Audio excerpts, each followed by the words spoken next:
On March 15, 2024, the Houthis launched a counterattack against the Harry S. Truman Strike Group that resulted in the largest U.S. naval engagement since World War II.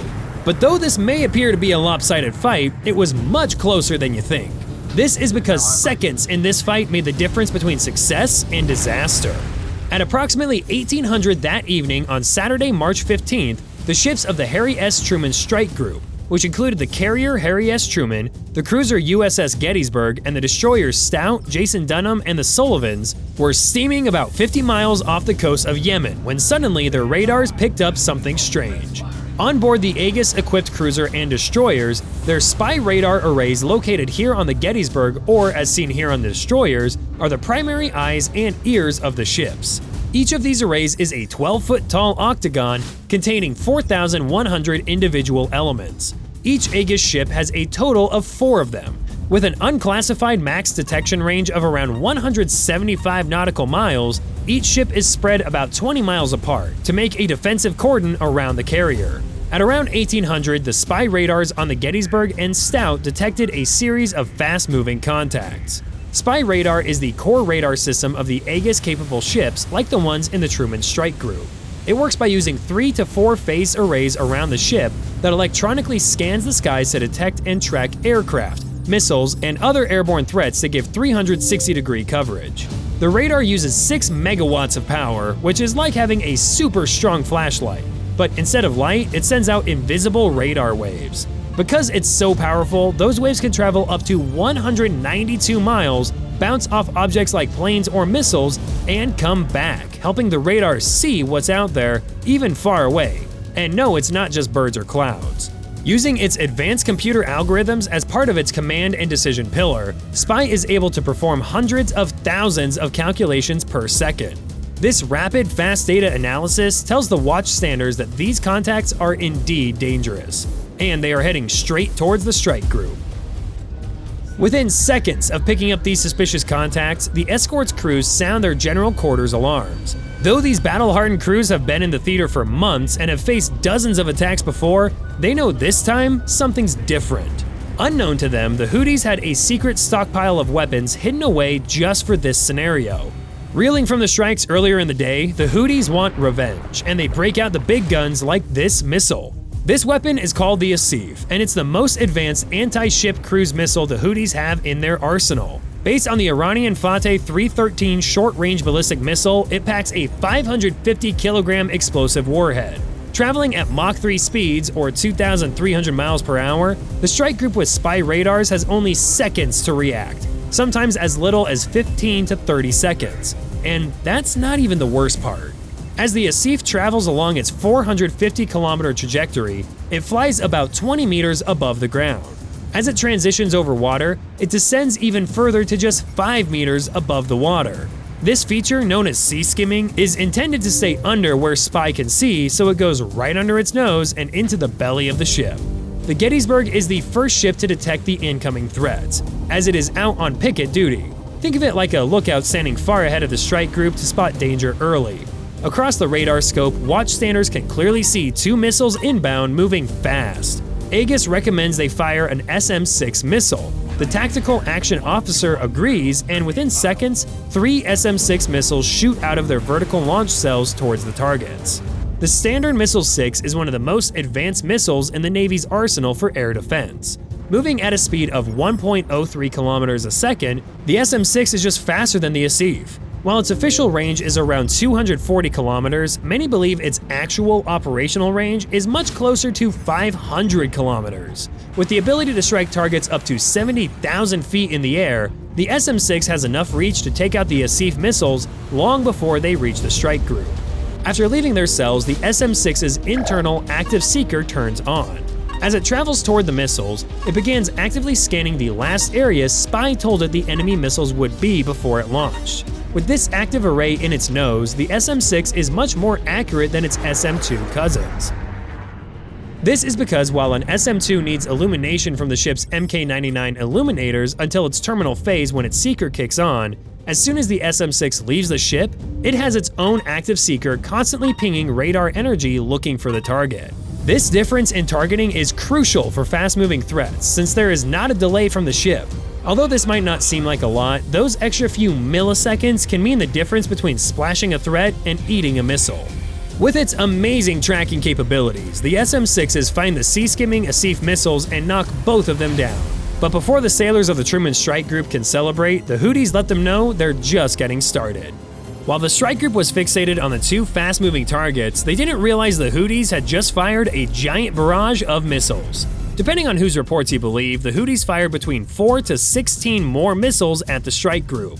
Though not as lethal as the Asif missiles that Gettysburg took out, these could still put a hole in the side of a ship all the same. These missiles seen here are called the Al-Mandab 2.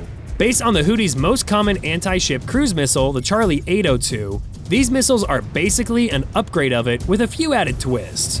First of all, it has a longer range at about 300 kilometers. Additionally, with Iranian help, it has an improved semi-active seeker. This means that the missile receives targeting data from a shore-based radar installation until it reaches its terminal phase in the final few seconds when its internal seeker kicks on. The ships have to react strategically because of the sheer number of missiles coming at the strike group. While your first instinct might be to just fire a wall of missiles at the incoming threats, that is exactly what the enemy wants them to do. Even though each destroyer has 96 VLS cells, not every cell is stuffed with an SM-2 missile.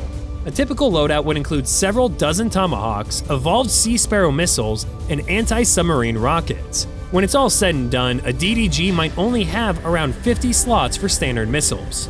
In previous times, 50 would be more than enough when there was only one attack every few years. However, in this high-intensity conflict with 174 attacks against US ships since 2023, this is simply not enough, since VLS cells cannot be reloaded at sea. Because of this, the captains of the Stout, Jason Dunham, and the Sullivans must engage these threats smartly. This is where cooperative engagement capability comes in. Known as CEC, this physical system can transfer up to 850 megabytes of data per second via a two-way transponder. The system is highly jam-resistant and allows the ships to process data from each other's radars, including tactical data from SPY. This is a game changer. To understand why, let's make up a scenario with simple numbers since I had a public school education. Let's say this destroyer here 20 miles east of the Truman has a missile that can go 200 nautical miles, but whose sensors can only see 100 nautical miles. This means that the maximum range that a ship can engage a target at is 100 nautical miles. When you look at this ship 20 miles west of the Truman, it has the same capabilities. On its own, it can only see 80 miles past the Truman. But when each ship is up CEC with the other, the ship to the west of the Truman can see everything this ship to the east of it sees. This means that the other ship's effective range has just doubled to 200 nautical miles, since the other ship furthest east is pushing the same tracks back west. This allows the ship further away from the threat and outside the range of its own internal sensors to attack a target farther away. With the Jason Dunham pushing tracks to the Stout and the Sullivans, they now all have the same operational picture and can better coordinate their fires. Because the Houthis launched the first dozen or so missiles in salvos, they are bunched up and make for a much easier target. Using the firing sequence of shoot, shoot, look, shoot, each destroyer picks out a separate cluster of incoming missiles so one ship doesn't get too depleted. As the SM-2s leave their VLS cells, they are traveling at about 3.5 times the speed of sound. Additionally, unlike the SM-6, they have a little bit shorter range at around 200 kilometers, but are better suited for these less advanced threats. As the missiles track towards the threats, these things here, called illuminators, paint the targets as they close with the ships. These are Mark 99 illuminators. Think of them like high-powered laser pointers. Each one shines 10 kilowatts of focus energy per second onto an incoming missile. Spy radar tells them which target to point at, and they lock on. This is because as the illuminator's energy bounces back, it updates Aegis where the missile is and then communicates this to the SM-2s in flight. While the process may sound slow, it happens dozens of times per second in a continuous loop until target or missile destruction. As the SM-2s get closer to the Al-Mandab missiles, their active seeker kicks on for their terminal phase of flight, much like the Houthis missiles, except better. As each salvo of SM-2s explodes, Spy is constantly scanning the horizon for debris. If the debris meets the criteria for a missile, which will be a combination of speed, altitude, and distance that the ship's crew programs into Aegis command and decision software for that feeder, Spy will try to shoot it down. While this might sound like a waste, it is better to lose a $3 million missile than have a $30 million hole. One after another, the SM-2s take out the threats until only a handful of single missiles are left. With the Stout now being closest ashore, her captain decides not to waste any more missiles and use some cheaper, shorter-range weapons for what is turning into a naval knife fight. And this weapon here is perfect for a close-in fight. It's literally in the name. Close-in weapon system, or CWIS, this 20mm 6-barrel Gatling gun has a world of hurt ready for these missiles. With its own internal radar and combat system suite able to create up to 1,400 firing control solutions per minute, the CWIS can annihilate targets in literally the blink of an eye. With its 4,500 round per minute rate of fire, the CWIS detects aerial threats up to 8.2 miles away and engages targets moving at Mach 2 at up to 1,500 meters away, which is incredibly close for something going that fast. But this crew is ready and battle-hardened. As several missiles close with the Stout, she comes about to unmask her batteries up forward. In seconds, the CWIS opens up, and one after another, the missiles disintegrate. As debris continues to splash near the ship, the CWIS runs empty. This is because it has just a 300-round internal magazine that is empty in about 4.5 seconds of firing. With the CWIS now empty, it is just these oversized party poppers left to save the day. These tubes are known as the Mk-36 Super Rapid Bloom Offboard Countermeasure, known as the SRBOC for short. The Jason Dunham has 2 of these launchers with 6 rounds each on either side of her, and they literally work like an oversized party popper. When triggered, the launcher deploys the round at 75 meters per second before exploding close aboard. The goal is to drive the ship into the wind so the wind will carry the cloud away from the ship and attract the missile.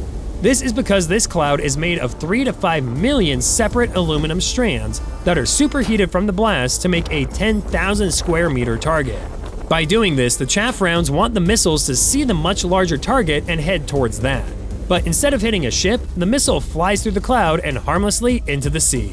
With all threats now neutralized and the radar scope clear for the first time in a few hours, the Truman Strike Group can rest easy for now. But unknown to them, this is not all the Houthis have in store for them.